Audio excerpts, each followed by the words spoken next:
seu posicionamento particular, político, de votar, enfim, de ter um posicionamento, mas de publicizar o posicionamento aí fica na avaliação de cada um. Você não poderia ter ido ao Brasil, não poderia ter cumprido a ordem da juíza de ir até o Brasil para prestar depoimento, né? Não, de maneira nenhuma. Isso é claro nesse meu documento de identidade, que é um PERMI de requerente de asilo, e aqui no verso, né, aqui está a minha identificação, correto? O passaporte está retido com as autoridades. O passaporte foi entregue no dia que eu entrei com o pedido de asilo, e aqui atrás no verso está especificado bem claro que eu não posso sair da Suíça para nenhum país, principalmente para o meu país de origem. Tá? Eu estou interdito de voltar ao meu país de origem, então eu não poderia legalmente sair do meu país, da Suíça, para comparecer a uma audiência. Você conseguiu um habeas corpus da primeira vez, que teve até a inclusão do seu nome na lista vermelha da Interpol. Você espera conseguir um habeas corpus dessa vez de novo? De novo, eu acredito que a justiça brasileira vai se comportar como na primeira vez. Entendo que com mais rigor, porque já é a segunda vez que a juíza da vara de execução se comporta dessa forma. Você acha que o fato dela ser sobrinha do Sarney de algum momento de alguma maneira te prejudica, ou há algum interesse político nisso?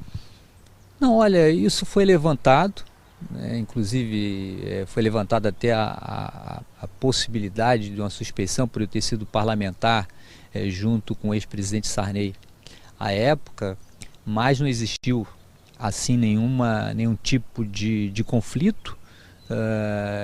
O que existe é um conflito nessa estrutura política com o governador Flávio Dino no Maranhão, que evidentemente pode ter algum reflexo por eu ter sido deputado federal do Partido Comunista do Brasil.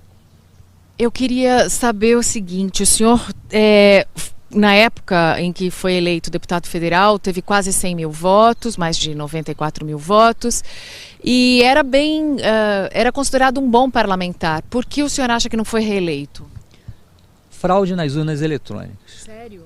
Sério. Fraudes, inclusive, isso dito logo depois, após o resultado ser proclamado, várias pessoas que dizem até que isso é conversa de parlamentar perdedor, né? De que fica dizendo que fulano votou, não votou, mas muitas pessoas confirmaram que votaram em mim e o voto não apareceu na urna. Eu não me dei por satisfeito com aquela situação, me dirigi na época ao doutor André, que era o procurador-geral da República, ao doutor Pedro Barbosa Pereira Neto, com meus mapas eleitorais, analisamos nós três no gabinete da Procuradoria Regional da República, e nós três ficamos assustados com as coincidências de urnas com 0 voto, aonde tinham eleitores que tinham votado, tinha que ter pelo menos um voto, tinha 0 voto.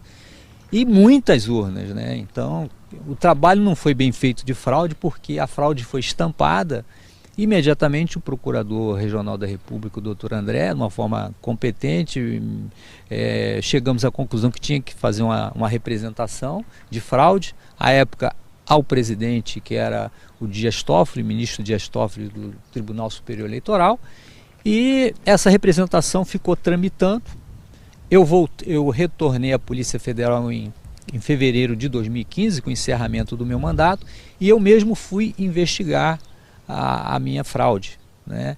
E consegui identificar um dos fraudadores, denunciei isso ao Ministério Público Regional Eleitoral. Ele admite a fraude? Ele admite a fraude foi feita pela empresa na época em ambiente da Diebold, que é a empresa que fabrica as urnas eletrônicas, que é responsável pelo software das urnas eletrônicas. Ele é um dos técnicos engenheiros operacionais, é um técnico de Osasco, inclusive, e ele falou em detalhes como fraudou a minha eleição e como fraudou outras eleições. Outras eleições. Quais? Eleições, ele colaborou a fraudar de governador, da própria última eleição da presidente Dilma, contra o senador Aécio Neves. O senhor está dizendo que um técnico que trabalha com as urnas eletrônicas disse que houve fraude favorecendo a ex-presidente Dilma? Ex-presidente Dilma Rousseff. A ex-presidente Dilma Rousseff, ele fraudou, ele prova tecnicamente como foi feita a fraude, ele materializa como foi feita a fraude. Por que isso não se transformou num grande escândalo e anulação das eleições? Mariana, eu até tentei articular com o Ministério Público Eleitoral, dentro da minha diretoria de combate ao crime organizado, com um colega que era chefe da divisão que investiga crimes eleitorais em Brasília, a fazer uma operação de inteligência nas eleições municipais que iam acontecer, né, no próximo ano seguinte, de 2016. Mas eu fui muito desencorajado pelo colega do Ministério Público, né, que disse que o Tribunal Superior Eleitoral jamais admitiria, confirmaria a conclusão de uma investigação que identificasse fraude em eleições majoritárias, porque o trabalho ia ser para identificar fraude nas eleições majoritárias das eleições de 2016. Então, isso não foi... E também para as próximas eleições presidenciais. Nós já tínhamos uma estrutura de inteligência totalmente pronta para entrar em ação. Nós íamos ter técnicos dentro dessa estrutura para poder identificar e prender em flagrante os fraudadores. Evidentemente que se ia ter um pequeno abalo no sistema eleitoral brasileiro, mas isso ia servir muito bem para a democracia brasileira. A exemplo do que ocorre aqui na Suíça, que aqui vigora uma democracia direta, é controlado pelos seus eleitores, então nós eleitores iríamos controlar as eleições no Brasil. O senhor um dia vai voltar a acreditar no Brasil, a acreditar nas instituições? Eu volto a acreditar nas instituições se a Operação Lava Jato ela for concluída punindo todos os culpados, todos que causaram prejuízo ao país, não de forma seletiva, não de forma que venha deixar de lado uma estrutura para privilegiar outra, não. A lei tem que valer para todos e se recomporem as injustiças que cometeram contra mim e contra a minha família. Aí eu volto a acreditar no meu país. E se um dia a reforma política for aprovada. Com votação em lista do jeito que está? A reforma política passa pela reestruturação do sistema eleitoral eletrônico, de uma fiscalização mais rigorosa, por não admissão de uma eleição com lista fechada, que é uma estrutura antidemocrática no Brasil de hoje.